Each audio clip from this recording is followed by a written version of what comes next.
5 do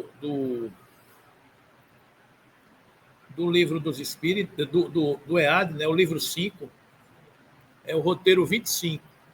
Então, o roteiro 25 ele fala sobre metodologia de análise dos fatos espíritas, tá? É um nome... Mas eu, no estudo, eu botei Kardec, os fatos espíritas e a codificação, porque é um pouco o que a gente vai ver aqui. A gente vai se debruçar em cima dos critérios que definiram a metodologia de Kardec de investigação dos fatos espíritas. É aquela coisa que... Isso aí, inclusive, é a figura das famosas mesas girantes, que a gente ouve muito falar que a doutrina espírita surgiu na França de uma forma mais forte. A gente vai ver que antes foi em Reidsville, nos Estados Unidos, com as irmãs Fox, né? Mas essa é a mesa girante, que as pessoas se sentavam em torno da mesa e a mesa girava. Então, era um pouco o que acontecia na sociedade parisiense da década de 1850. Né? Então, a gente vai estudar o que Kardec percebeu com tudo aquilo ali e como surgiu a doutrina espírita, o que é a doutrina espírita, que torna tudo natural. Então, é um pouco isso. Olá, Sônia. É um pouco isso que a gente vai estudar hoje, né? Então, Kardec analisou racionalmente os fatos espíritas, transmitidos por mais de 1000 médiuns. Ou seja, não foi uma coisa que aconteceu dentro da casa dele. Não. Aconteceu a gente vai ver aqui, uma invasão espiritual, né? Sob uma ordem e um planejamento maior. Então, os médiuns eram residentes em vários lugares, na França, no exterior, em vários países. Seguindo uma metodologia utilizada pelas ciências experimentais, ele codificou nossa doutrina, né? Contudo, ele não desprezou a própria intuição. Ele foi um missionário. Então, ele não podia desprezar o que estava no juízo dele, né? Então, ó, é por aqui, é por ali. Então, ele não desprezou a sua racionalidade. Não realizou profundas reflexões antes de opinar a respeito de um assunto transmitido pelos espíritos orientadores. Esse é Kardec. Esse é o bom senso encarnado, como chamou Camille Flammarion, que é um poeta das estrelas, que era amigo de Kardec, contemporâneo de Kardec, e no seu discurso, no seu velório. Então, é o bom senso encarnado. Né? Então, essas condições o fizeram concluir que o Espiritismo é a ciência, chamou aqui de ciência, é a ciência nova que vem revelar aos homens revelação. Vem explicar algo que os homens não sabiam e que não podiam aprender sozinhos. Então, o Espiritismo é uma ciência nova que vem revelar aos homens, por meio de provas irrecusáveis, a existência e a natureza do mundo espiritual e suas relações com o nosso mundo, com o mundo corpóreo. É um mundo que está ao nosso redor, que nos envolve e que a gente está mergulhado nele. Então, a doutrina espírita é essa ciência que vem revelar a todos nós, por meio de provas irrecusáveis, a existência e a natureza de espíritos, de um mundo espiritual, que interage, que tem relações com o mundo material que nós estamos encarnados. Né? Ele, polo mostra, não mais como coisa sobrenatural. Né? Não é uma coisa sobrenatural, mas, ao contrário, como uma das forças vivas e sem cessar atuantes na natureza. Ou seja, tudo é natural. Então, tudo é natural. Às vezes a gente toma gelado, né? Mas tudo é natural. Mas tudo é natural. Está lá em Allan Kardec, no Evangelho segundo o Espiritismo, capítulo 1, item 5. Então, diante das evidências dos fatos espíritas, os fatos espíritas existem, aconteceram, acontecem. Ele compreendeu, assim como a ciência propriamente dita, que tem por objeto o estudo das leis do princípio material. A ciência estuda os princípios do mundo material. O que ele pode ver, o que ele pode sentir, o que ele pode tocar, o que ele pode medir. Isso é o que a ciência faz, né? Isso é o que Galileu Galilei conseguiu provar como um dos pioneiros da ciência moderna, a partir da construção de observação e determinados instrumentos, ele conseguiu observar, medir, escrever, concluir, criando uma metodologia científica a partir dos fatos que existem e que estão em toda a prova. Então, o estudo destas leis materiais, propriamente dito, ele é o estudo da ciência humana. O espiritismo é o conhecimento das leis do princípio do mundo espiritual.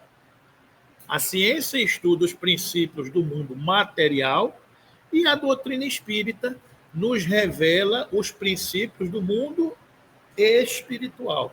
Seja no mundo material, seja no mundo espiritual, estamos todos mergulhados nas leis de Deus, o que torna tudo natural. Apenas a gente conhece algumas coisas e desconhece outras. Apenas o véu vai se descortinando à medida que a gente vai tendo instrumentos, insumos, capacidade de compreensão desses fatos. Então, o espiritismo, as leis do mundo espiritual sempre existiram, mas não poderiam ser reveladas desde sempre, porque faltava para os homens elementos de compreensão, de aferição para compreender. Assim como Galileu Galilei quase foi condenado à fogueira como herege no século XVI, porque pelas suas observações ele chegou à conclusão de que a Terra não era o centro do universo, como as interpretações religiosas da época faziam crer. Então, a igreja, que detinha, digamos assim, a ciência, porque o que o homem não poderia compreender por lhe faltar instrumentos, a fé da interpretação de um texto religioso fazia com que ele interpretasse. Então, por esta fé, a Terra era o centro do universo. E como não se tinha observação de ver alguma coisa fora da Terra, se criaram vários sistemas. Sistema de Ptolomeu, de Copérnico, geocentrismo, heliocentrismo. E Galileu Galilei construiu instrumentos que começou a observar um telescópio para ver os planetas, para ver a Lua. E então ele conseguiu, medindo com os estudos matemáticos, entender que não era a Terra que era o centro, era a Terra que girava em torno do Sol. O sistema heliocêntrico, mas a igreja era contra. Então a igreja fez com que ele dissesse, não, ou você nega e nunca mais fala nisso, ou você vai para a fogueira. Então ele negou, mas mesmo assim ele foi condenado a passar o resto da vida em prisão domiciliar, né? Porque ele questionava a ciência que existia naquela época, né? Então, por observação, por metodologia científica, ele criou um caminho, né? E assim, muitos médiuns foram também tratados como feiticeiros, adivinhos e colocados na fogueira, porque revelavam coisas do mundo espiritual que a ciência material não comprovava. Então, esse é o grande desafio que a gente está mergulhado, né?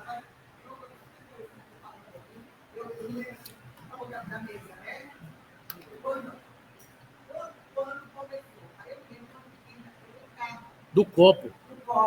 Agora, existia uma vez que todo mundo dizia, ó, isso não vai dar certo. Isso. Não vou brincar com Mas aí, Rita, você está falando aqui, a gente colocou aqui, ó.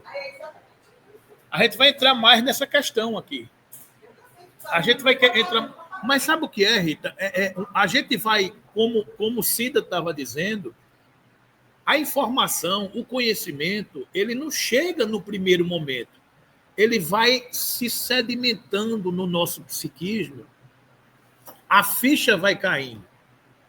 Vocês são mais jovens, talvez não saibam o que é ficha, né? Sabe?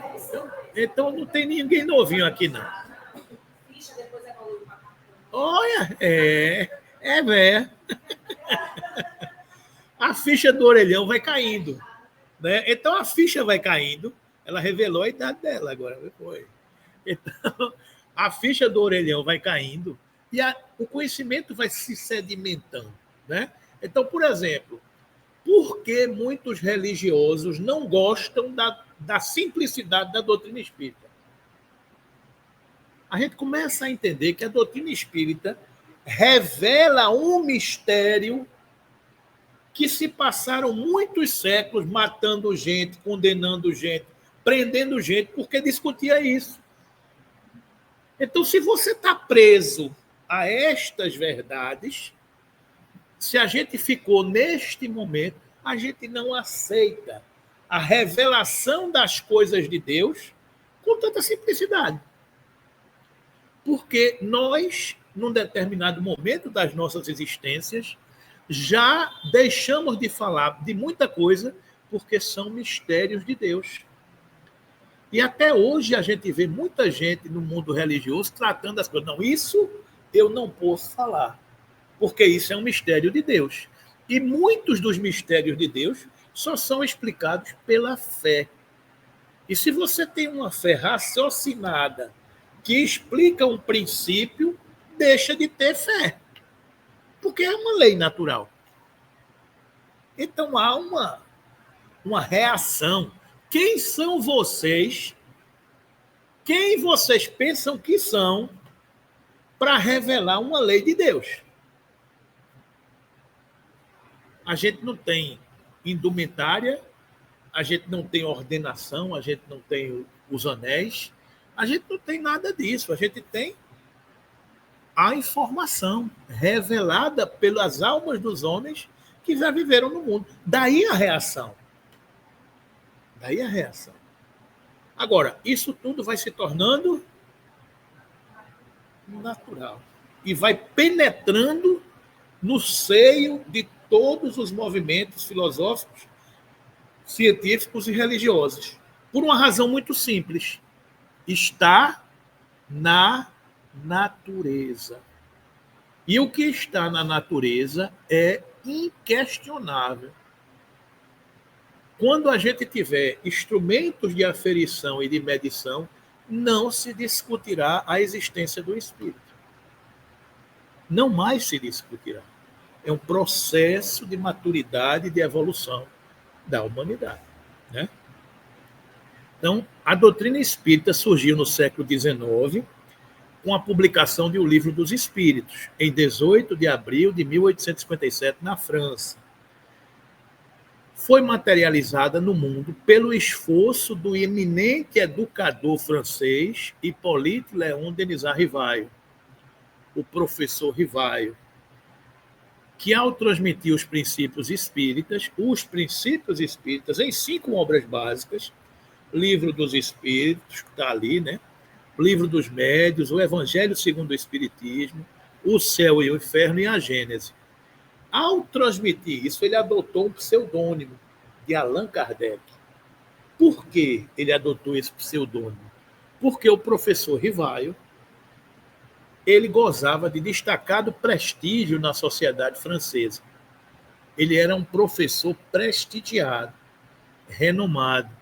Naquele tempo, ele tinha muito prestígio na sociedade.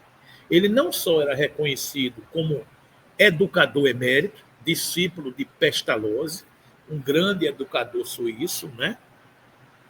Que contribuiu para a reestruturação do ensino na França, mas também por ter livre trânsito entre intelectuais, oficiais militares e a nobreza. Então, era um cara que transitava em todas as rodas. professor Rivaio, né?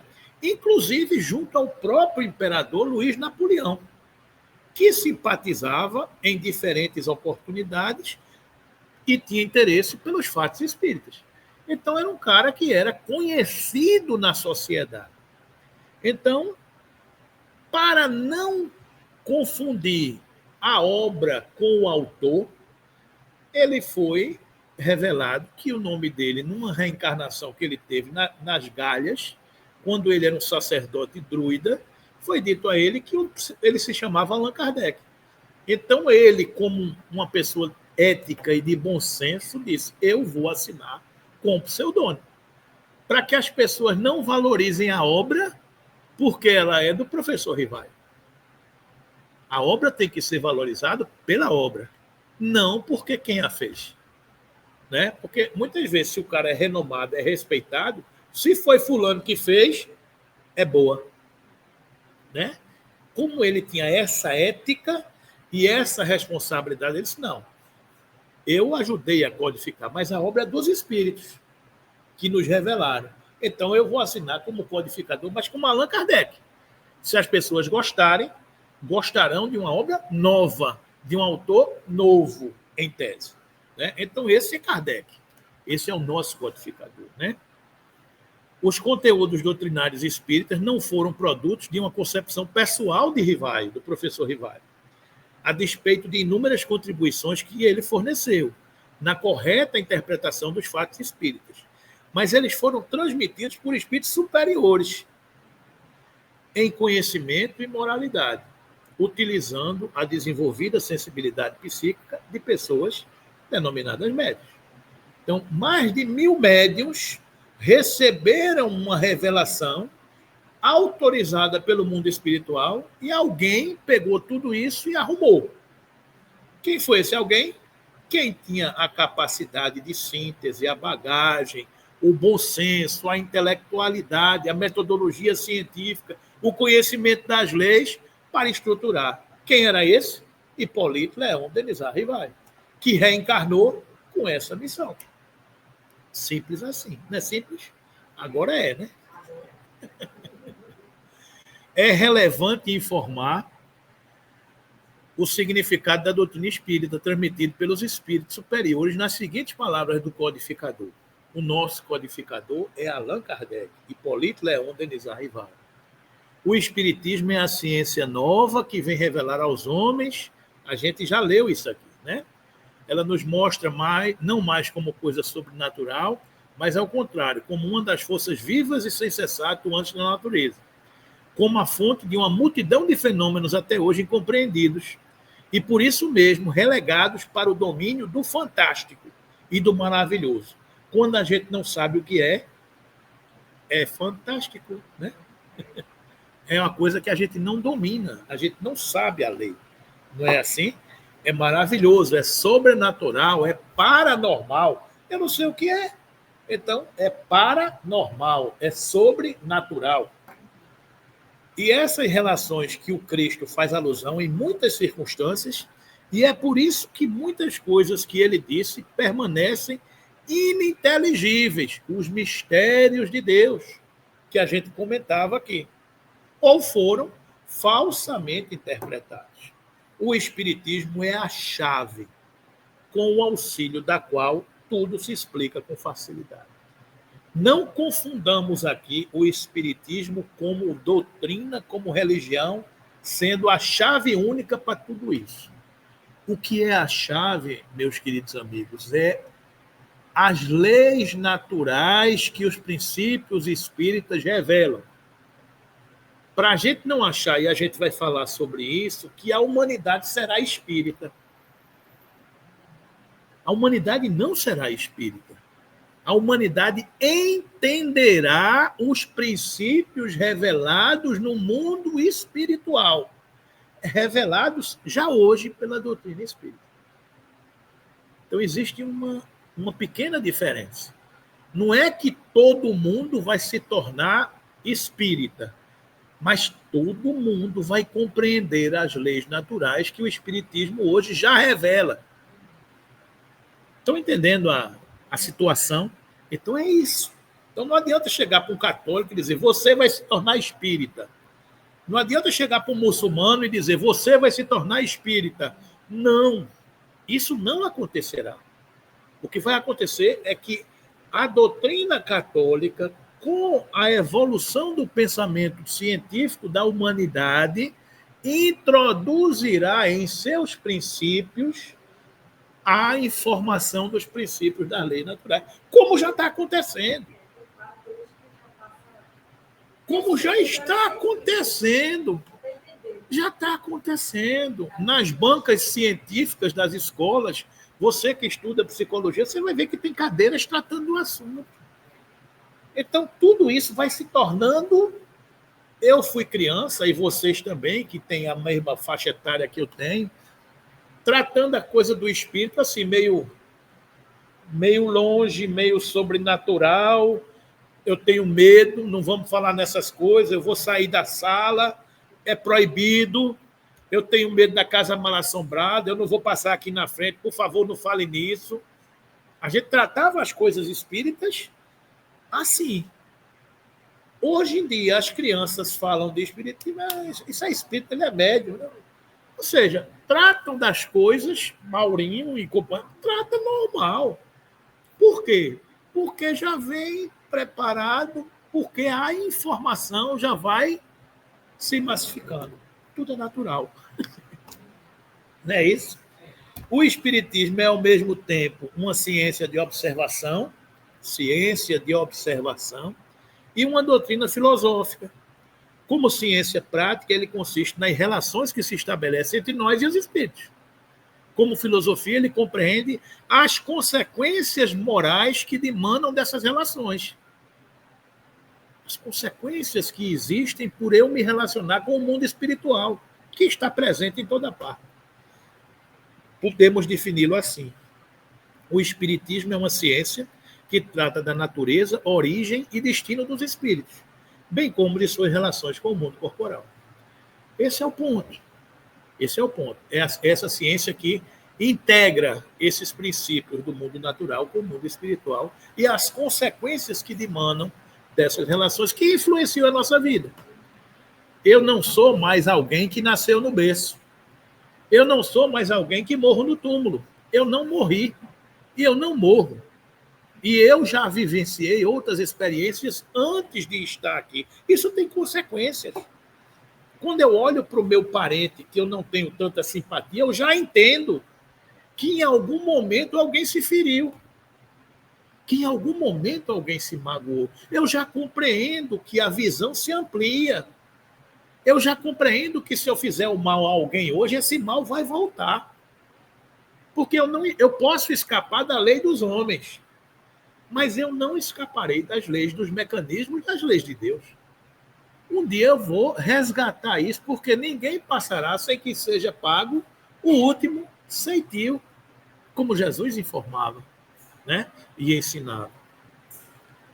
Tais conceitos nos conduzem, em consequência, a um objeto do espiritismo. Assim como a ciência propriamente dita tem por objeto o estudo das leis do princípio material, aquilo que a gente já colocava, o objeto especial do espiritismo é o conhecimento das leis do princípio espiritual.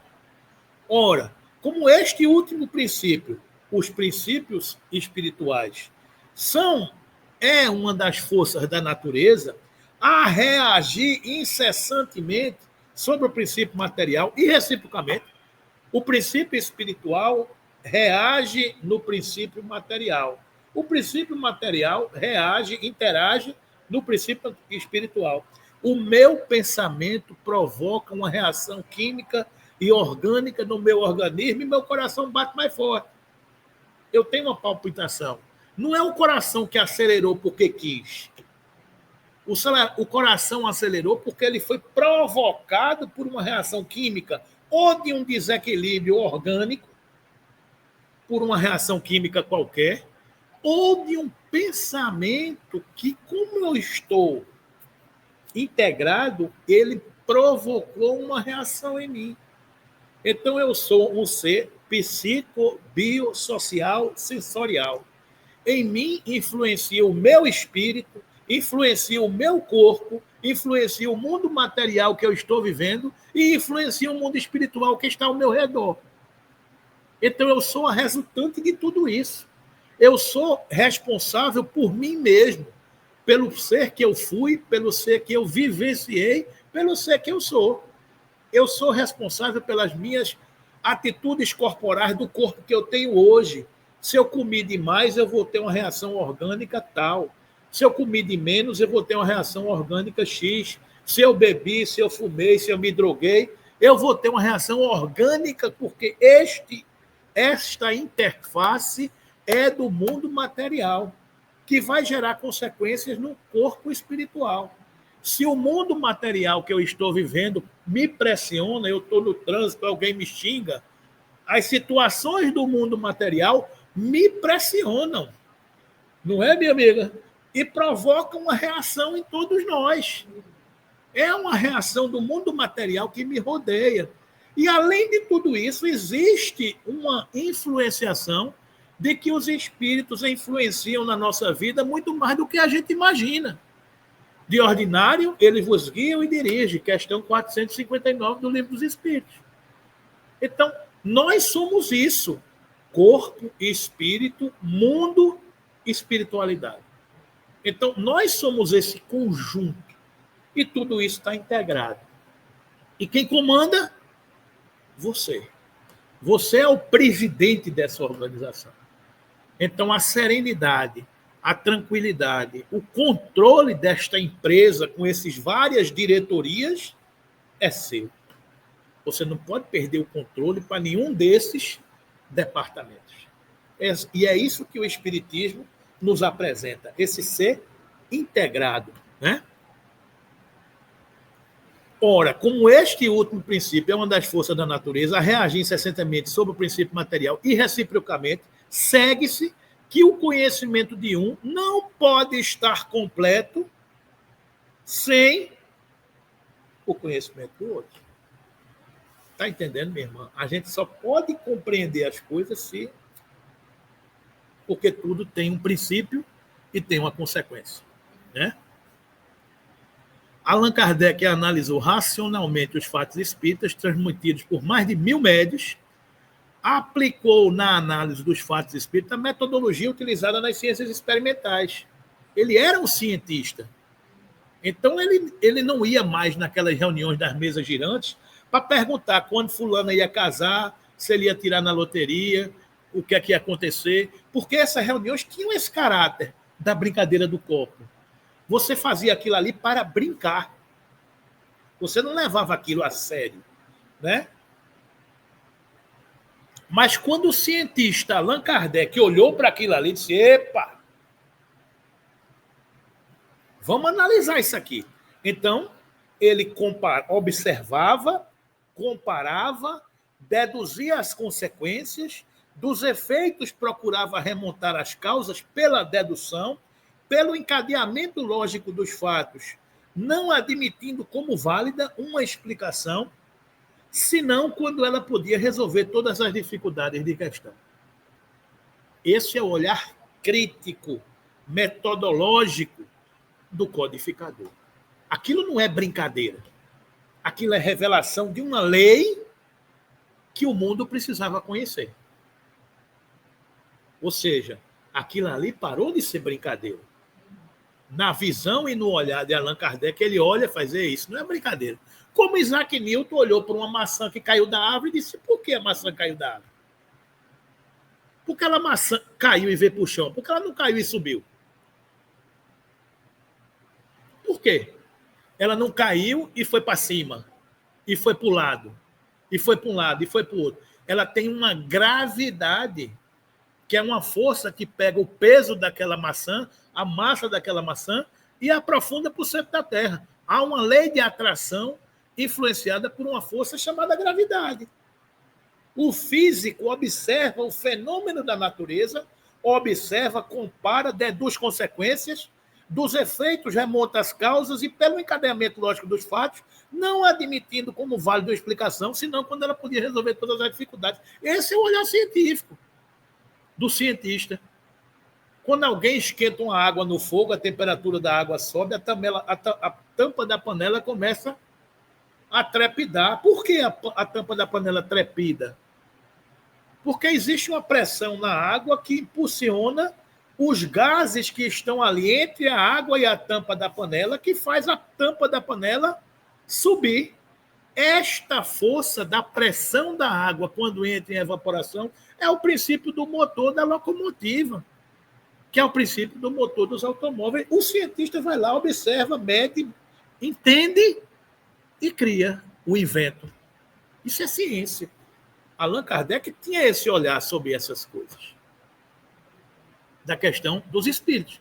Para a gente, tudo é natural. Eu chego aqui, pego o celular, ligo para alguém que está no Japão. E se não bastasse isso, ainda mando minha imagem, faço um vídeo e fica aqui. Para quem sempre usou isso aqui, normal. Faz parte da vida. Mas um cientista precisou entender, medir, observar, criar a ferramenta para que isso seja natural para a gente hoje. É feito uma criança hoje. Fala, papai, como é que você vivia sem internet? Como é que a gente vivia sem editor de texto? Como é que você fazia trabalho na escola sem editor de texto? Uma criança hoje talvez não saiba o que é uma cartolina, não saiba o que é um papel pautado, não saiba o que é uma letra bonita e o trauma de não saber ter uma letra bonita para escrever no papel pautado. Eu já vou ficar com a nota baixa porque eu não tenho uma letra bonita para escrever o meu trabalho de geografia num papel pautado. A criança não sabe o que é isso. As crianças de hoje não sabem o que é uma enciclopédia. As casas de hoje não mais pensam em estante de livros. Não dá mais para decorar uma casa hoje pensando em estante de livro. O que é livro? As pessoas não sabem mais o que é isso. Né? Então, é a evolução. A gente vai, como estava um dia desse, perguntando a filha de um amigo meu, da idade dos meus filhos, perguntando ao pai para que as pessoas estavam numa agência bancária. O que é aquilo? O que é uma agência de banco? O pai pediu a ela para ir numa agência de banco assinar um documento e ela foi e chegou para o pai e disse, papai, o que é aquilo? Um bando de gente lá sentado no birô. Por que tem aquilo ali? Eu não entendi, não. Disse, não, minha filha, aquilo ali é um banco. Disse, o banco é aqui no celular. Eu faço as coisas, tudo aqui. É o banco digital. Mas as pessoas não sabem mais a necessidade do banco físico, da agência, que é dinheiro. Alguém já falou o que é dinheiro. Daqui a pouco o cara vai perguntar o que é cartão, né? Porque é transação digital direto. Ou seja, a evolução. O que é cheque? Cheque é um papelzinho que você usava e assinava e o cara lhe dava dinheiro no lugar. Como assim? Ou seja, uma geração que não compreende mais a evolução das coisas. Conferia a assinatura. E só pagava na agência que você tinha conta. Então, esta é a observação, a metodologia científica. Observar o fato, criar a ferramenta e seguir. Né? E criar.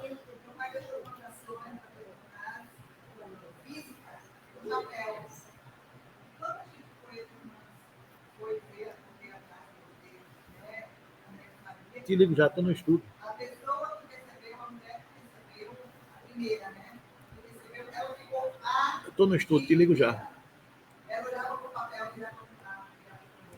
Ela falava assim, eu sei que é real, eu sei que é verdade, mas eu nunca tinha visto uma ação em papel. Em papel. E olha que a gente levou quase um ano para chegar a conseguir fazer uma confissão, por ser de papel. Veja, a gente evolui. E evolui em cima de princípios materiais que a ciência mede. E o espiritismo vem revelar um princípio espiritual que a ciência não mede, não toca, não. Então é fé. Então, a gente está evoluindo já com esse princípio, a gente sabe que existe, mas. Está entendendo? Então, o espiritismo é uma doutrina espiritualista que apresenta a abrangência tríplice, sustentada em 3 colunas ou aspectos. A filosofia e a ciência nos assentam a terra. E a religião nos coloca a moral que nos transforma. Ciência, filosofia e religião, né? Desta forma, o Espiritismo revela a existência do mundo espiritual, a influência dele sobre as criaturas que possuem corpo físico, as encarnadas, e as consequências intelectuais e morais que resultam do intercâmbio entre os dois planos da vida. Isso aí é a essência da doutrina espírita, né? Sendo assim, o Espiritismo, apoiando-se em fatos, tem que ser, e não pode deixar de ser, essencialmente progressivo, como todas as ciências de observação. À medida que a ciência evolui, a humanidade evolui. À medida que a ciência descobre novas coisas, a humanidade evolui. Hoje em dia, esses instrumentos americanos, aí, como é o nome? Esses telescópios americanos novos aí, eles começam a chegar fora de determinadas situações que a gente não chegava. O alcance da informação que ele capta, né? A gente sai da Via Láctea, a gente sai de outros parâmetros de informação. E à medida que a ciência evolui, ele entende melhor o que está acontecendo lá fora, o universo, o multiverso, essas coisas. A gente antigamente só pensava na Terra. E achava que o mundo era a Terra. A gente comentou aqui a história de uma pessoa do interior que nunca viu a cidade fora dele. A pessoa só conhece a cidade dele. Quando a pessoa sai da cidade, vai, puxa vida, existe isso tudo. Imagine alguém sair da Terra e chegar em outro planeta. Sair do nosso sistema solar, chegar em outro sistema solar. Então, a ciência vai medindo e vai descobrindo coisa que está fora do nosso alcance, fora da nossa realidade, né? Então, por isso que Jesus chega a dizer, há muitas moradas na casa do Pai. E que a gente não entende. A gente não compreende porque falta-nos o alcance da percepção de tudo isso, né? O Espiritismo e a ciência se completam reciprocamente. Questão do Espiritismo e da ciência. A ciência sem o Espiritismo se acha na impossibilidade de explicar certos fenômenos só pelas leis da matéria. Falta alguma coisa, né? Ao Espiritismo sem a ciência, faltaria apoio e comprovação. Falta apoio e comprovação. Então, a ciência precisa das leis do mundo espiritual para explicar determinadas coisas que ela não compreende, né? E para o Espiritismo, ele precisa da ciência para comprovar para a humanidade que existe. Que num determinado momento, na primeira onda do Espiritismo, nos primeiros 70 anos desse portal, houve a materialização dos espíritos, para a humanidade ver que existe. Peixotinho, que dá nome a esta casa que nós estamos, era médium de efeitos físicos. Ele tinha uma mediunidade que os espíritos se materializavam. Materializar, minha irmã, é um espírito sair andando, se sentar na cadeira e ficar aqui assistindo a conversa aqui como nós. E a gente vendo com os olhos da carne. A gente não estaria vendo apenas com os olhos espirituais, os olhos perispirituais que os médiuns enxergam. A gente estaria vendo com os olhos da natureza, no espectro humano regulado para enxergar a matéria. Então, materialização de espírito é isso. É o espírito sair e chegar aqui e dizer, bom dia, como vão vocês? Isso é uma materialização. Ele tinha uma capacidade de doar do seu corpo um elemento que banhava um espírito e esse espírito se materializava, se tornava tangível. E ele chegava, conversava, batia papo na sala da reunião mediúnica. Isso é uma lei. Então, as pessoas que viam aquilo ali, puxa vida, não dá para dizer que não acredito. Não dá para dizer que não acredito. Eu estou vendo, eu estou tocando. Então, houve um momento que tudo isso foi natural para muita gente, né? Então, vai chegar um momento que tudo isso vai se tornar para todos, né? Então, o Espiritismo sem a ciência falta apoio e comprovação. O caráter da revelação espírita. O caráter divino, ele foi providencial o seu aparecimento e não resultado de uma iniciativa nem desígnio premeditado do homem, porque os pontos fundamentais da doutrina provêm do ensino que deram os espíritos encarregados de Deus. É uma coisa programada que veio de cima. Então, ele tem um caráter divino. A revelação espírita, ela é divina, ela vem de Deus. Não foi o homem que chegou e disse, não, agora eu vou inventar aqui a doutrina espírita, não. Esta programação vem da encarnação do codificador, da encarnação dos espíritos, da revelação da doutrina e da permissão para que os fenômenos começassem a acontecer. O caráter científico, por não ser esse ensino privilégio de um indivíduo algum, mas ministrado a todos do mesmo modo, por não ser os que transmitem e os que recebem ser os passivos, dispensados do trabalho, da observação e da pesquisa, por não renunciarem ao raciocínio e ao livre-arbítrio, e porque não lhes é interdito o exame, mas, ao contrário, recomendado, enfim. Porque a doutrina não foi ditada completa.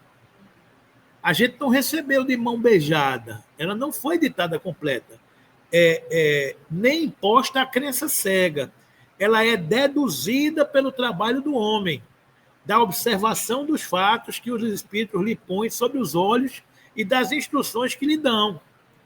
Essas informações vão chegando. A gente tem que se esforçar para compreender, para estudar e para perceber, né?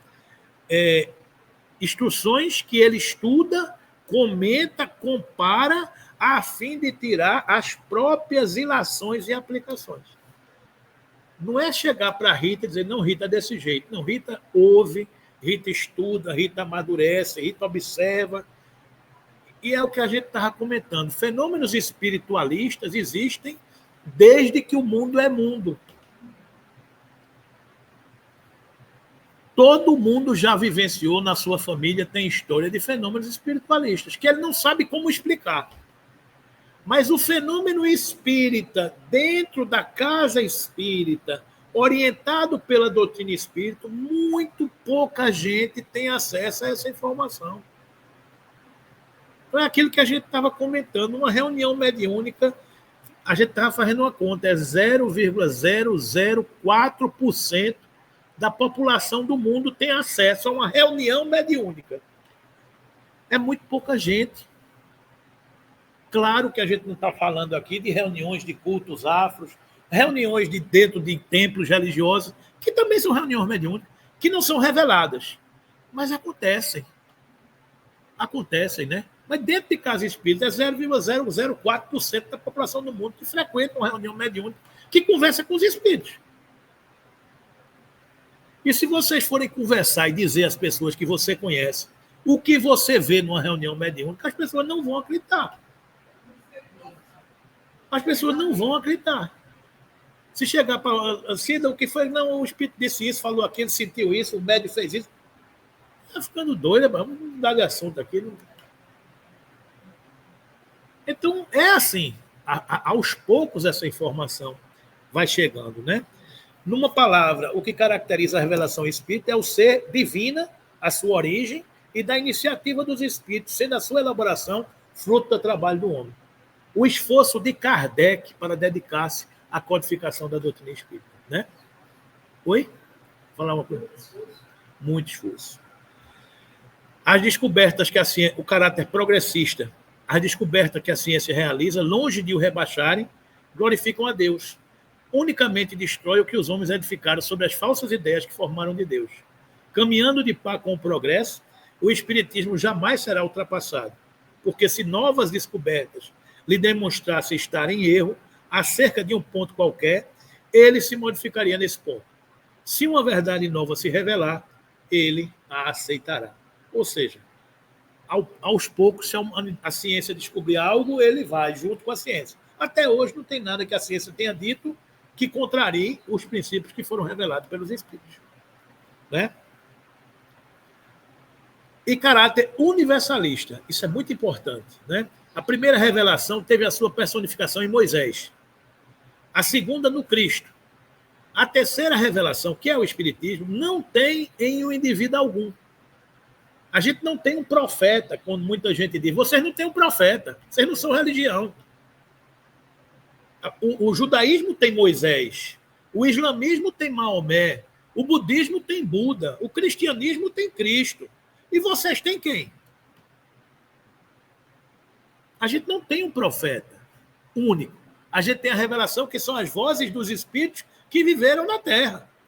É o caráter universalista, né? Aí está um caráter essencial de grande importância.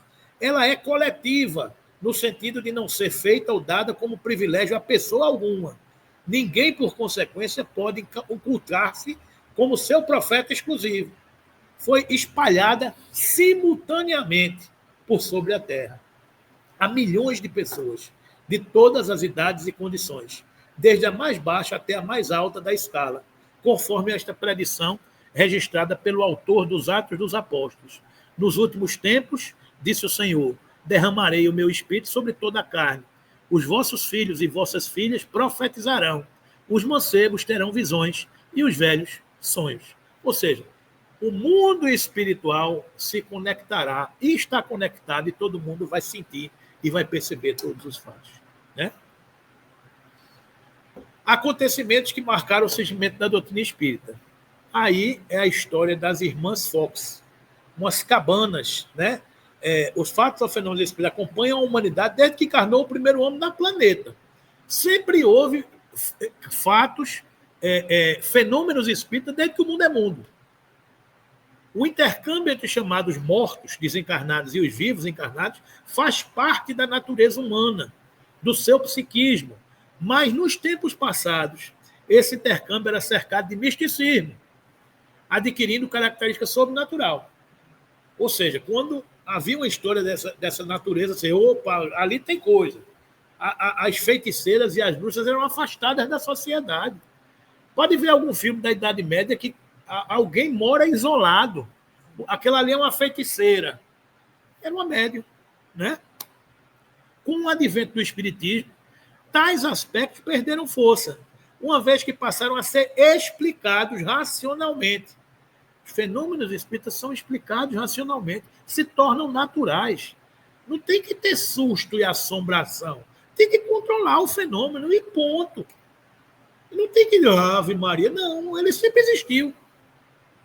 E quem é que interage nesse mundo? Pessoas que têm uma propriedade particular chamada médiuns. Uns mais ostensivos e outros menos. Mas todos somos médiuns. Porque todos sentimos, num grau qualquer, a influência do mundo espiritual. É simples assim, porque faz parte das leis naturais. Ao longo da história da civilização, sempre existiram filósofos, cientistas e religiosos, iniciados ou não nas verdades espirituais, que estiveram envolvidos com esses fatos, denominados mediúnicos na doutrina espírita.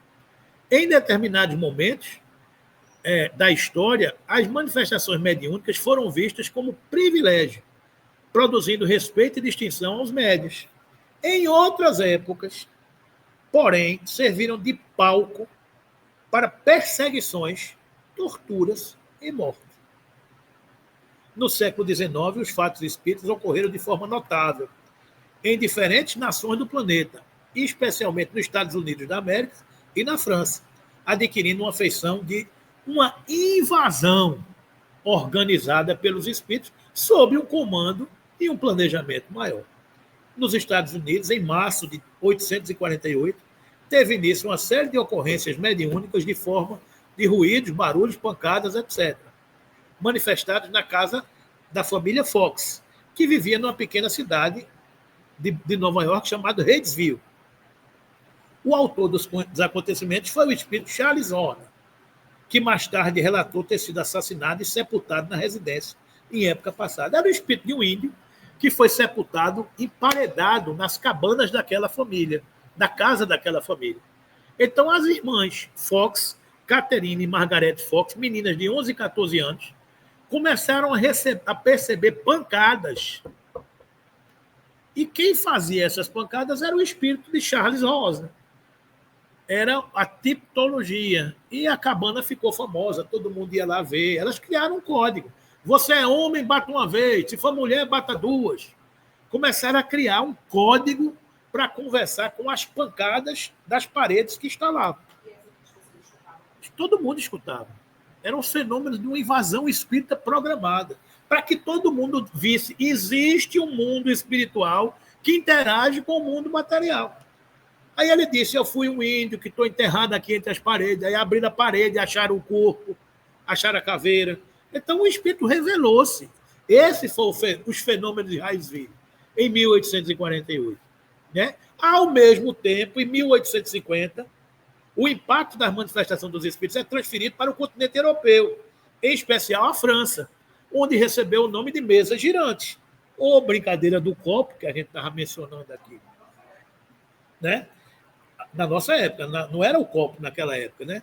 Em geral, as pessoas utilizavam uma pequena mesa, redonda, de 3 pernas, aquilo que a gente mostrou, a figura. Essa figura que está aqui no canto de cá, as pessoas em volta da mesa, com as mãos em cima da mesa, a qual se sentavam mantendo as mãos sobre a superfície. À medida que as perguntas eram pronunciadas pelos circunstantes, a mesa produzia movimentos, girava, firmava sobre um dos pés, ou emitia sons, como que vindos do interior da madeira, estalos, né? Marcando letras ou alfabeto, ou as palavras sim e não.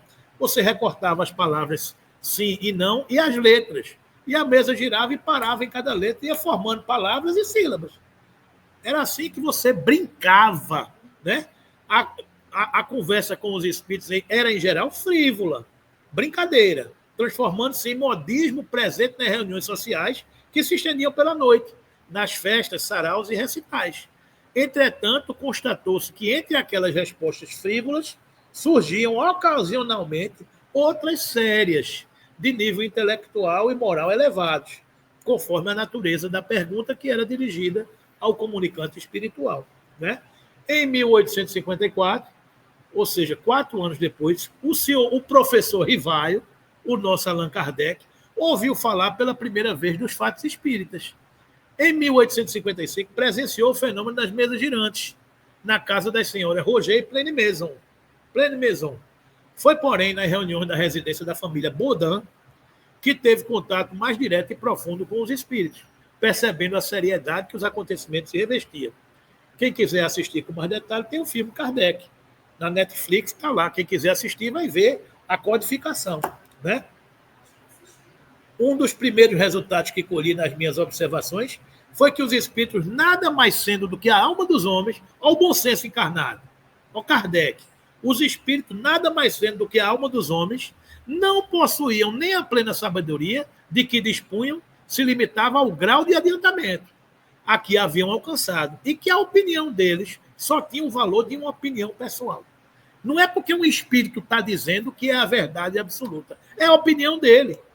E Kardec tinha esse discernimento para perceber. Porque alguém, não, foi um espírito que disse, sim, mas que espírito? Né? Reconhecida desde o princípio esta verdade, me preservou de grave escolho de crer na infelicidade dos espíritos e me pediu de formular teorias prematuras, tendo por base o que fora dito por alguns deles. Está lá em Obras Póstumas, página 350. O simples fato da comunicação com os espíritos, disseram eles o que dissessem, provava a existência do mundo invisível. Já era um ponto essencial, um imenso campo aberto às nossas explorações. Há um mundo que interage conosco. Isso é uma grande revelação, uma grande informação. A alma do homem não morre. Ela continua viva quando desencarna. E quando ela continua viva, ela mantém a sua individualidade. E quando ela mantém a sua individualidade, ela se comunica com o nosso mundo. Para nós, isso é simples e fácil de entender. Mas não é uma coisa fácil para compreender naquela época. Se revela que o homem não morre. Se revela que ele continua vivo. Se revela que ele mantém a individualidade. E se revela que ele se comunica. Isso não é simples para entender para uma sociedade que vivia cercada de mistérios. Do mistério da vida e o mistério da morte. O que será de mim após a morte do corpo? A doutrina espírita revela, e Kardec, nesses fenômenos, anteviu uma resposta para todos esses enigmas de ciências e de filosofias e de religiões durante muitos séculos, que perturbavam a humanidade. Né? Aberto, já era um ponto essencial, um imenso campo aberto às nossas explorações, a chave de inúmeros fenômenos até então sem explicação. O segundo ponto, não menos importante, era que aquela comunicação nos permitia conhecer o estado desse mundo, seus costumes, se assim nos podemos exprimir. Logo vi que a cada espírito, em virtude da sua posição pessoal e dos seus conhecimentos, me desvendava uma face daquele mundo. Nas nossas reuniões mediúnicas, a gente vê nem todos os espíritos são iguais. Uns revelam serenidade, tranquilidade, outros sofrimento, dor, revolta. São situações e sensações que as almas dos homens carregam, de acordo com o seu psiquismo, com o estado emocional que ele carrega. Este mundo existe e se revela em várias nuances, que são as almas dos homens que viveram na Terra e que continuam sendo eles, que vibram e atuam conforme o seu pensamento, né? Do mesmo modo como se chega a conhecer o estado de um país, interrogando habitantes de todas as classes e de todas as condições. É simples assim. É um mundo que está ao nosso redor e que existe, que vive, que pulsa incessantemente, né? Em 1854, o senhor Fortier falou-lhe dos fenômenos das mesas que giravam e ele respondeu que era possível pela magnetização. A mesa vai girar, se eu magnetizar é possível. As mesas não apenas giram, mas falam. Aí Hipólito Leão, professor Rivaio, disse, isso é outra questão. Eu acreditarei quando vi e quando me provarem que uma mesa tem cérebro para pensar, nervos para sentir e que se pode tornar sonâmbula. Até lá, isto é uma fábula para provocar o sono. Traduzindo para o bom nordestês, isso é conversa para boi dormir. Enquanto você não me provar que uma mesa tem cérebro para pensar, nervos para sentir e que se pode tornar sonâmbula, isso para mim é conversa para boi dormir. Essa foi a observação de Kardec. Eu me encontrava diante de um fato inexplicado, contrário na aparência às leis da natureza, e que minha razão repelia. Nada tinha visto e observado. As experiências feitas em presença de pessoas honradas e dignas de fé me firmavam na possibilidade do efeito puramente material. Mas a ideia de uma mesa falante não me entrava no cérebro. Isso Kardec quando viu, né? Em 1855, na primeira reunião na casa da senhora Pleine Maison, ele disse, é a revelação de uma nova lei, que a mim mesmo prometia aprofundar. Ou seja, o caráter do pesquisador olhou e disse, opa, aqui tem coisa, né? Observava, comparava, deduzia as consequências dos efeitos, procurava remontar as causas pela dedução, pelo encadeamento lógico dos fatos, não admitindo como válida uma explicação, senão quando ela podia resolver todas as dificuldades da questão. A metodologia científica, né? Entrevi nesses fenômenos a chave do problema tão obscuro e tão controvertido do passado e do futuro. A solução do que havia procurado toda a minha vida. Era, em uma palavra, uma completa revolução nas ideias e nas crenças. Os espíritos foram, para mim, desde o menor até o mais elevado, meios de colher informações, não reveladores predestinados, né? Então, uma pergunta, o que é que ele fez? Ele recebeu do senhor Carlotte, René, Tailandê, Manté, Sardou e Didier 50 cadernos de comunicação, produzidos por mais de 50 médios em diversos países e localidades da Europa. Ele recebeu aqueles cadernos de várias comunicações.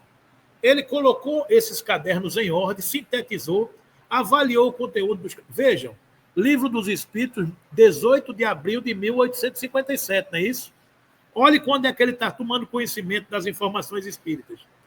1854, e começou a participar seriamente de uma reunião na casa da senhora Pleine Maison em 1855. Então, em 1855, 1856, 18 de abril de 1857, ele publicou o Livro dos Espíritos. Então, foram 2 anos de trabalho intenso, árduo. Ele recebeu esse material, colocou em ordem, avaliou o conteúdo dos cadernos, encontrou as lacunas e preparou novas perguntas. As reuniões com ele tomaram esse caráter de seriedade e mais de 10 médios diferentes se prestaram esse trabalho. Na casa do senhor Baudin. Aí são um pequeno grupo que ele pegava as perguntas, comparava e testava o que ele estava perguntando. Para ele não aceitar o que um dizia num canto, o que o outro dizia, ele sintetizava e comparava. No dia da síntese de tudo isso, ele publicou o livro de perguntas e respostas, que é o Livro dos Espíritos.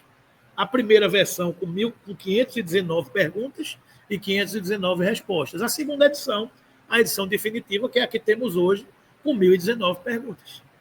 Então, esse é o trabalho do nosso codificador, né? No dia 25 de março de 1856, ou seja, um ano antes dele codificar a publicação do Livro dos Espíritos, houve em sua residência a manifestação do seu guia espiritual, que se denominou a Verdade.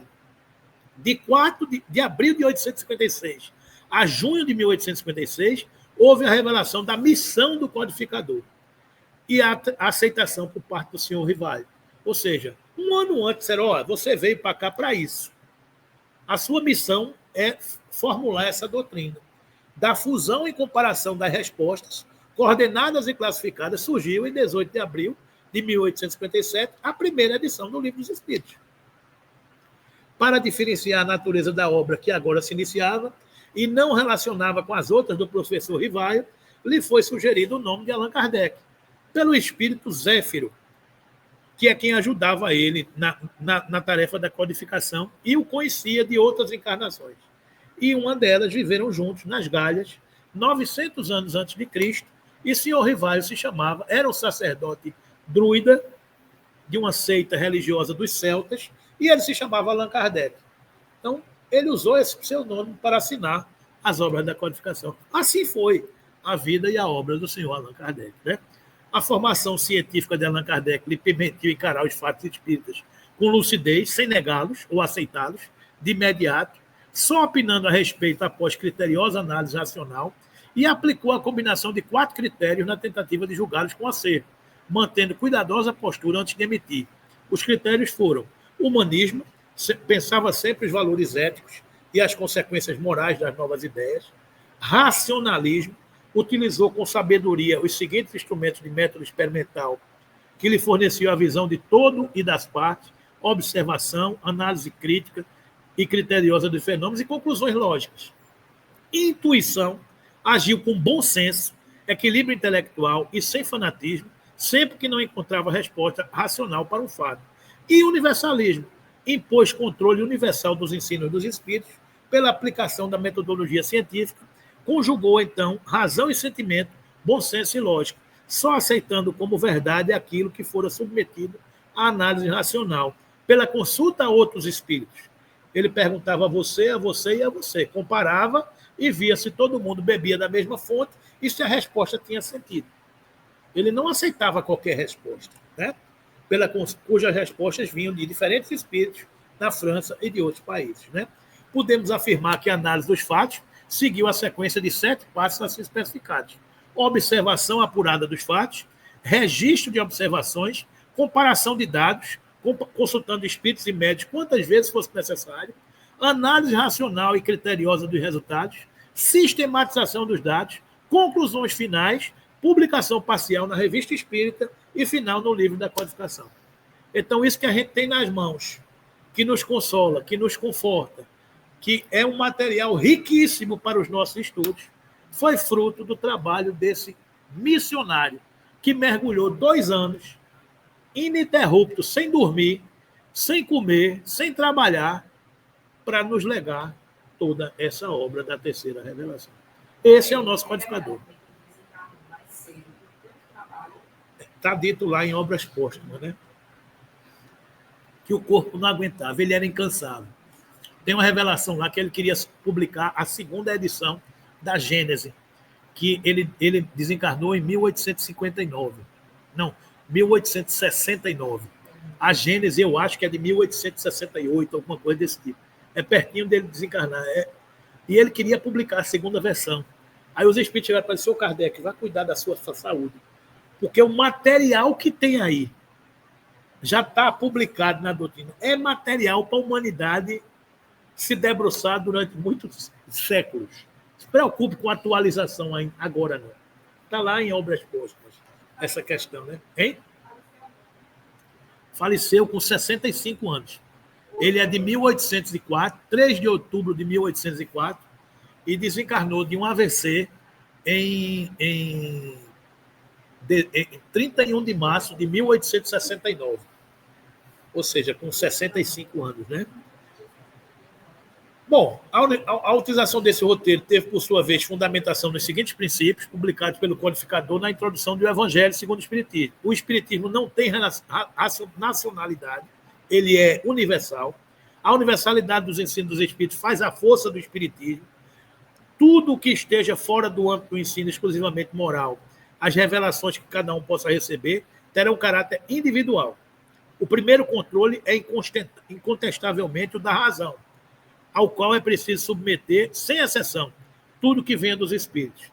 Toda teoria em notória contradição para o bom senso, com uma lógica rigorosa e com os dados positivos de que se possui, deve ser rejeitada, por mais respeitável que seja o nome que traz como assinatura. Ou seja, ele não aceitava as verdades pela assinatura. Era o que cabia na razão, o que cabia no bom senso. Né?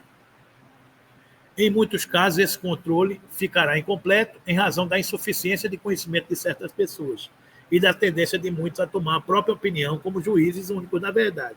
Em semelhante caso, o que fazem os homens que não depositam absoluta confiança em si mesmos? Vão buscar o parecer da maioria e tomar por guia a opinião desta. Ou seja, vai testar a informação para ver se cabe na razão de muitas pessoas. Né? A concordância do que ensina os espíritos é, pois, o melhor controle. Prova a experiência que, quando um princípio novo deve ser revelado, ele é ensinado espontaneamente em diversos pontos ao mesmo tempo e de modo idêntico, se não quanto à forma, pelo menos quanto ao fundo. A informação surge em todas as partes. Né? Esse controle universal é uma garantia para a unidade futura do espiritismo e anulará todas as teorias contraditórias. O princípio da concordância é também uma garantia contra as alterações que, em proveito próprio, pretendessem introduzir no espiritismo as seitas que dele quisessem apoderar-se, acomodando a sua vontade. Então está aí, meus irmãos, a nossa codificação e todos os critérios racionais da metodologia científica, dos métodos aplicados pelo nosso codificador. Né? A revelação das leis naturais, é aquilo que a gente estava dizendo, minha irmã, é a principal contribuição e todos um dia conhecerão. A doutrina espírita veio para nos revelar as leis naturais, para integrar o mundo espiritual que existe com o mundo material que a gente está vivendo. Então, o espiritismo vem revelar essas leis naturais. O espiritismo se tornará crença comum, perguntou por Kardec na questão 798. Ele se tornará crença comum, é uma crença comum, ele não falou religião, e marcará uma nova era na história da humanidade. Porque ele está aonde? Na natureza. Tudo é natural. Chegou o tempo em que ocupará lugar entre os conhecimentos humanos. E ponto. E ponto, né? Na Gênese, um só rebanho e um só pastor. Ele se fará pela força das coisas, porque há de se tornar uma necessidade para que se estreitem os laços da fraternidade entre as nações, far-se-á pelo desenvolvimento da razão humana, que se tornará apta a compreender a puerilidade de todas as dissidências. É bobagem o que a gente vive discutindo. Né? Pelo progresso das ciências, a demonstrar cada dia mais os erros materiais sobre que tais dissidências assentam e a destacar pouco a pouco as suas fiadas às pedras estragadas, demolindo das religiões o que é obra dos homens e fruto de sua ignorância das leis naturais, a ciência poderá destruir, malgrado a opinião de alguns, o que é obra de Deus e a eterna verdade. É simples assim, né? Os princípios espíritas estão nas leis naturais e estes prevalecerão. A existência de Deus, hoje a ciência já busca a assinatura de Deus no DNA, no equilíbrio do universo. A existência dos espíritos, as experiências de quase morte, as teses e pesquisas acadêmicas já nos falam e fazem pesquisar tudo isso. A obsessão espiritual passou a ser oficialmente aceita pela medicina como possessão e estado de transe. Item F44.3 do CID-10, como a gente estudou na semana passada.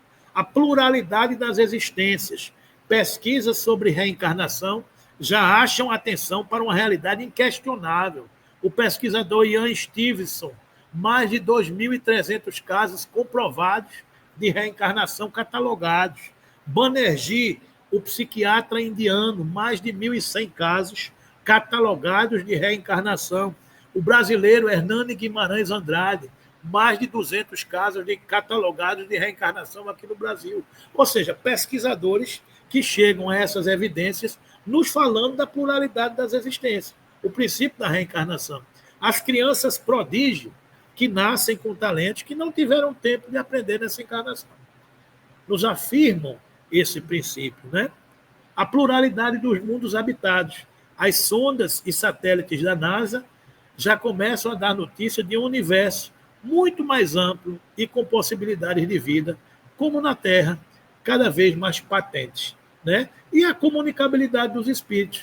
Só para citar, para a psicologia forense, na atualidade, há grande impulso para o estudo das ações dos chamados parapsicólogos forenses, ou médiuns, segundo a terminologia espírita. São conhecidos como investigadores psíquicos, em especial nos Estados Unidos. Trata-se de médiuns que trabalham em conjunto com a polícia na investigação de crimes de difícil solução. Inexistência de testemunhas, escassez de provas, excesso de suspeitos, etc. A lei americana obriga a polícia a ouvir todos os que dizem saber algo sobre a investigação, incluindo aqueles que se intitulam médios ou sensitivos, desde que se apresentem voluntariamente para auxiliar, pois não faz parte do procedimento policial e em busca de médios para a solução de crimes. Lembramos que, no Brasil, certos textos psicografados por Chico Xavier já foram incorporados a processos criminais na forma de provas documentais. Alguém que desencarnou, que foi taxado como sido assassinado por um amigo, numa psicografia de Chico Xavier, ele revelou que foi um acidente, que o amigo dele não o matou, foi apenas um acidente. E o juiz aceitou a psicografia de Chico Xavier e libertou o colega que, em tese, estava sendo julgado de assassino, né? Ou seja, é uma realidade que está começando a chegar, né? Espiritismo, uma frase atribuída a Leon Denis: Espiritismo não é a religião do futuro, mas o futuro das religiões. Não entendamos que o Espiritismo, enquanto doutrina e religião, ocupará lugar único entre as nossas religiões, ciência e filosofia, mas que seus princípios, por serem revelações das leis naturais, passem a ser percebidos por todas as correntes do pensamento humano, de uma forma tranquila e inquestionável. É aquilo que a gente comentava. Não é a doutrina espírita, mas os princípios que ela revela, que a gente acabou de falar, a existência de Deus, a pluralidade das existências, a existência dos espíritos, a pluralidade dos mundos habitados e a comunicabilidade dos espíritos. Estes princípios é que a ciência, a filosofia e as religiões chegarão, e é por isso que isso será o futuro das religiões. Gratidão, finalmente, ao professor Rivaio, o nosso querido Allan Kardec, a Amélie Gabrielle Boudet, a sua esposa, inseparável e incansável, que com ele ajudou toda essa codificação, inclusive após a sua morte, ela auxiliou com muitos trabalhos que foram ainda publicados. A todos os médiuns, incentivadores, colaboradores e a toda a falange de verdade que nos trouxeram a codificação. Então, aí está, meus amigos e irmãos, esse estudo da manhã de hoje, onde a gente fala de Kardec, onde a gente fala dos fenômenos espíritas e onde a gente fala da metodologia da codificação científica, da codificação. Então, que Jesus nos abençoe, honra e glória a Kardec, gratidão por tudo isso, e a todos os incansáveis médiuns, colaboradores, trabalhadores e, principalmente, a falange de verdade, que são os reveladores dessa doutrina para todos nós e para a posteridade, né? Muita paz para todos, né? Vamos